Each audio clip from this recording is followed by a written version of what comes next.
Bismillahirrahmanirrahim. Bismillah, Assalamualaikum warahmatullahi wabarakatuh.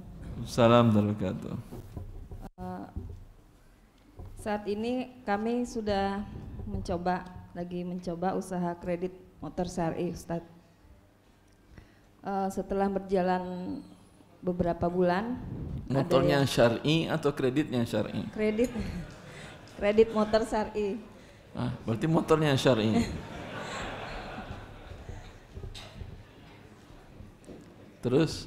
Setelah berjalan beberapa bulan, Kredit motor syar'i berarti antara pengendara dengan penumpang harus ada hijab ya?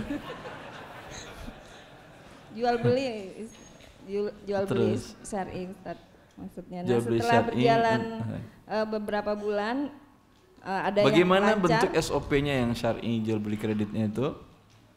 Jadi bentuknya saya membeli motor dulu dengan cara cash dan orang yang memesan itu Setelah ada pemesan atau sebelum? setelah ada yang mesan. Jadi Kalau dia nggak jadi beli? ya nggak bisa. Kok nggak bisa? Nggak ada yang. Berarti sudah dia akad Anda jual sebelum barang Anda beli? Iya. Iya Ustadz. Tadi sama nggak dengan yang tadi online tadi? Sama. Ini offline ada ribanya juga seperti ada riba online tadi juga. Umumnya orang seperti itu. Dia mau dagang, mau untung tapi nggak siap risiko. Lihat orang dagang ya, orang dagang beras, orang dagang baju, dagang mobil segala macam. Itu mereka miliki dulu sebelum ada pemesan atau setelah berpesan baru dia beli. Kalau yang toko dari masa ke masa mereka siap dengan semua risiko. Dia beli berton-ton beras, belum tentu ada orang beli sekilo hari itu, ya atau tidak? Tapi risiko sudah ada tangannya, besok busuk, besok kena hujan. Itu yang boleh dapat untung. Ini dia nggak mau risiko, mau untung saja. Tukang riba seperti ini ya.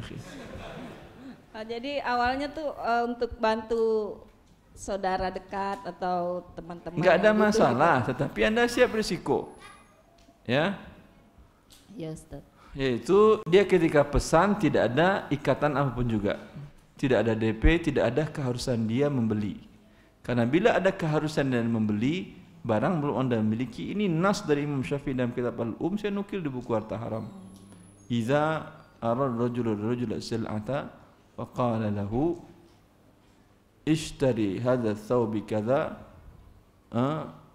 fa ashtarihu minka bikadha fa in alzama ahaduhuma al-akhar wa huwa batil.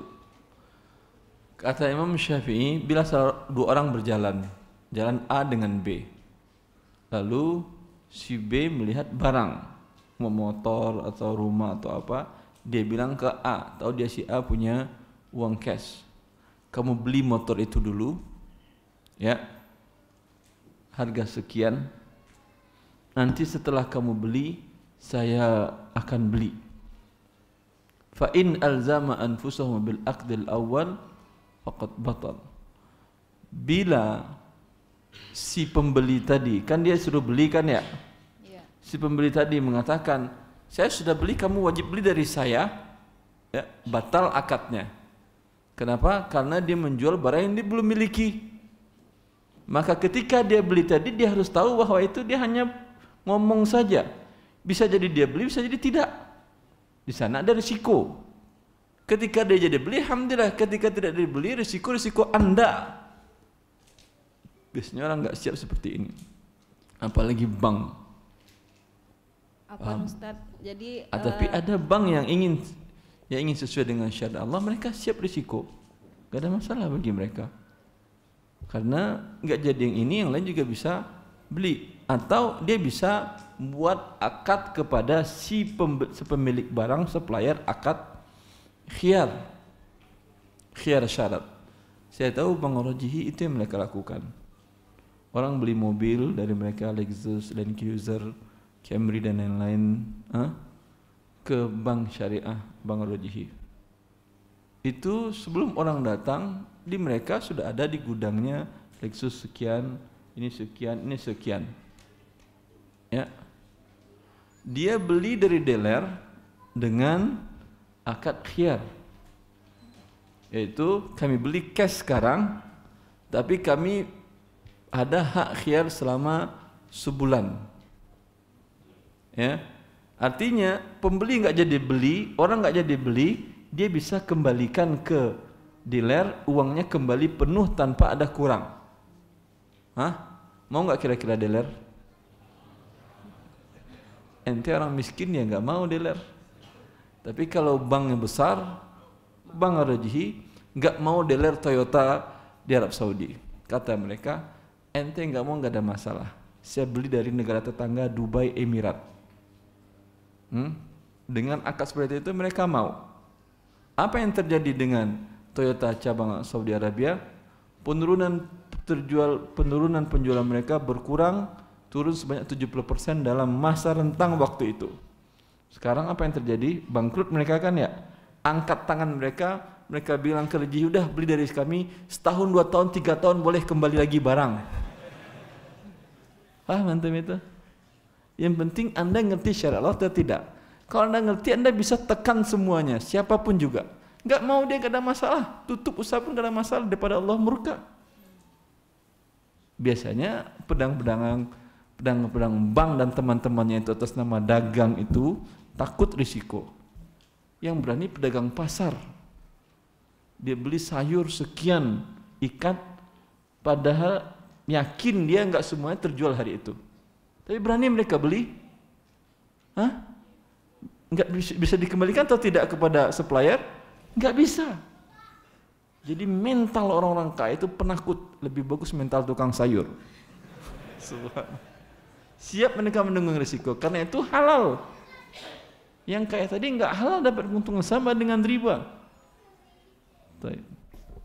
Ya, taib Ustaz. Maka kalau ibu ingin beli seperti tadi, tidak ada ikatan dari awal, beli dulu, ya, minta kosong, sebagian dealer mau kosong. Minta kosong, jangan pakai nama Anda dulu, karena nanti jadi 2 kali balik nama, 2 kali pajak. Dibeli dulu di bawah tangan. Ya, saya yakin kalau Anda beli satu motor atau satu mobil, itu nggak mau dealernya. Tapi kalau Anda menjadi pelanggan setia, pasti mau dia. Salah satu toko kredit yang mereka nanya ke saya dulu di salah satu provinsi di Sumatera, mereka nanya, Ustaz, kami mau bikin lembaga keuangan. Apa tujuan Anda bikin lembaga keuangan? Ya, ingin jual barang dengan tidak tunai, kami untung, Ustaz. Anda punya modal? Kami punya modal, Ustaz, ada 1 miliar. Udah, jangan bikin lembaga keuangan, karena lembaga keuangan repot perizinannya dan SOP-nya sudah ditetapkan dari pusat dan itu mengandung unsur riba.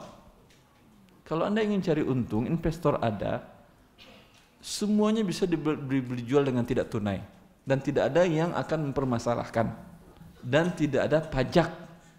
Paham? Kecuali pajak secara umum, pajak tahunan. Bagaimana caranya? Ada orang yang ingin beli motor, disediakan motor. Ada orang beli rumah, dibeli dulu rumahnya. Sampai Masya Allah, bulan pertama omsetnya sampai 200 juta per bulan. Sekarang lebih 1 miliar per bulan omset penjualannya.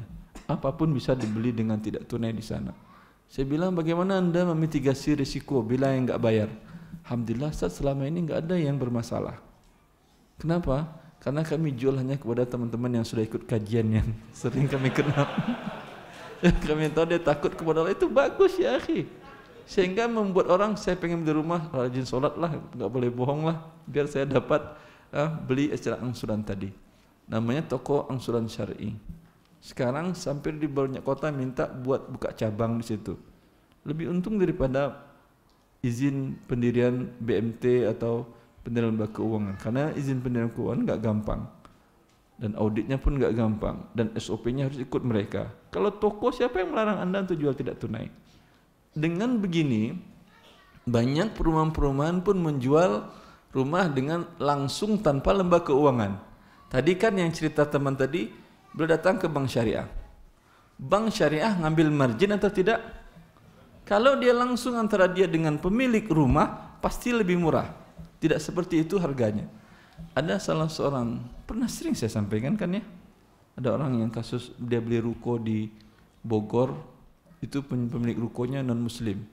Dia jual cash 2 miliar. Lalu ikhwah kita ini dia datang ke Bank Syariah, dia urus. Kata dia, terlalu lama Ustaz, bisa enggak Ustaz carikan solusi biar cepat saya turun pembiayaan saya. Solusi saya, dengar. Anda sudah dapat angka yang berapa harus Anda bayar ke Bank Syariah?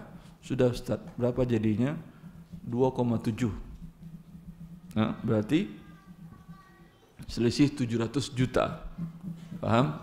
Bank Syariah bayar 2 miliar, nanti dijual dia 2,7, yang akadnya seperti saya katakan tadi, riba. Ya.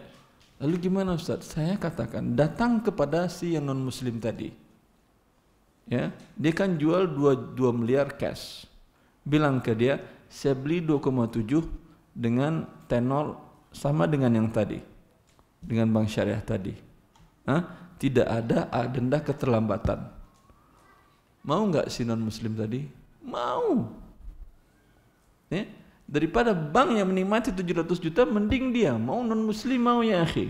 Nego dapat diskon 150 juta dari non muslim tadi.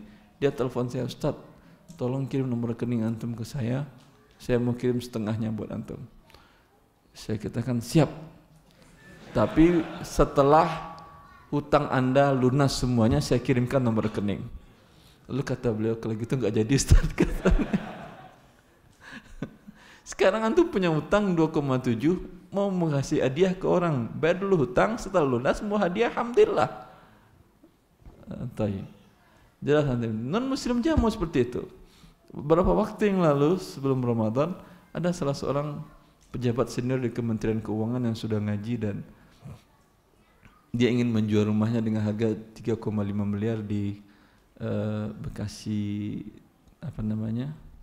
Kemang Pertama di situ. Rumah dia di situ dijual 3,5 miliar. Yang beli bilang, Pak, saya beli tapi saya enggak pakai bank. Angsuran langsung kepada beliau. Otomatis tentu lebih murah. Si pembeli lebih diuntungkan dan tidak ada denda keterlambatan. Pusing ininya, notarisnya. Gimana sih buat akadnya? Gimana cara Anda mengamankan hak Anda? Dia minta tolong Ustaz, tolong buatkan draft akadnya. Saya minta tim saya siapkan draft akadnya, tinggal distempel oleh pihak notaris. Begitu, ngapain?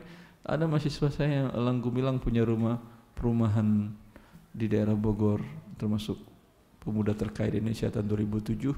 Spesifik dia terkaya. Dia tersangkut permasalahan riba juga. Saya bilang jual rumah Anda langsung tanpa melalui lembaga keuangan. Ya, pasti lebih murah. Oleh karena itu, OJK mengeluarkan peraturan terbaru bahwa tidak boleh membuat akad kredit di atas 60 bulan. Paham itu? Karena bila itu dibolehkan, harus kata OJK harus melalui lembaga keuangan. Karena bila dibolehkan, apa artinya? Tutup lembaga keuangan. Iya kan? Karena yang paling panjang itu lembaga keuangan. Tutup. Oleh karena itu Anda sebagai muslim yang pintar, jangan buat 60, bikin 59 bulan. Dia ingin membodohi kita, kita bodohi juga dia. Sehingga tidak melanggar hukum mereka, juga tidak kita melanggar hukum Allah.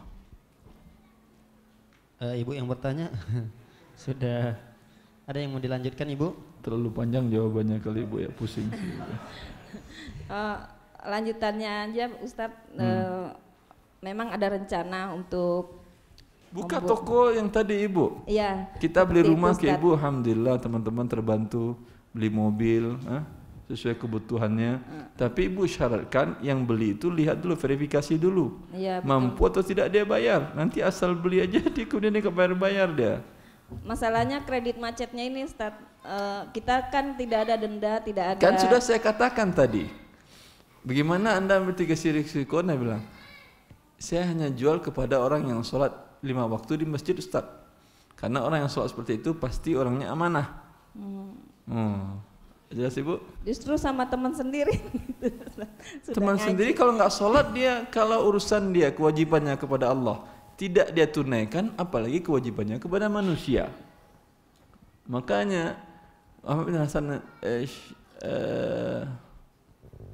Hasan al-Basri ketika beliau mengangkat calon suami anaknya, beliau syaratkan yang sholat 5 waktu di masjid. Ini standar pertama. Kalau kewajibannya kepada Allah tidak dia tunaikan, apalagi kewajibannya kepada istrinya. Paham? Kalau kewajibannya kepada Allah dia tunaikan dengan baik sesuai dengan yang Allah perintahkan, pasti urusan manusianya nggak ada masalah. Jelas Ibu?